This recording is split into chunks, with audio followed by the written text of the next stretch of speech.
tell you not to use your phone during work hours? Give me that phone. No, Mom, please. Please, Mom, promise I won't use my phone anymore while working, Mom. Please, I need this for my brother and sister, Mom. I said, no, give me that phone. Mommy, please, Mom. Oh, Mom.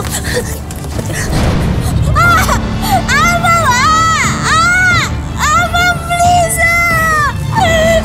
masakit na. Mom, please, Mom, masakit. Mom, please, Mom!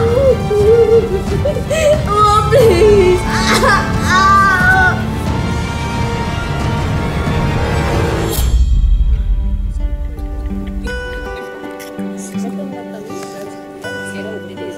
Ay, alam niyo po na ang hirap talaga maging anak, maging ate. Hindi niyo po alam kung ano yung uunahin. Ako po di ko talaga honestly alam. Yung pagbabayad ba ng utang ko sa agency o yung pagbibigay ng pera sa Pilipinas.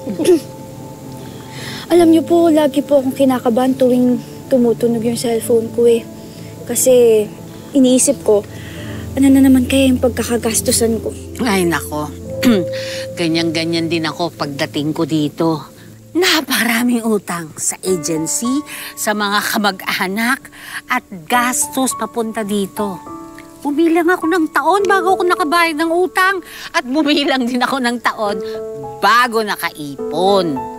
Pero po kayo, at least kaagapin niyo po yung asawa niyo. Ay, hindi. Hindi kami okay ng asawa ko.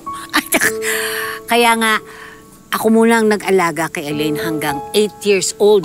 Doon ako nagdesisyon na mag-domestic helper dito sa Macau. Swerte dahil mababait yung amo ko.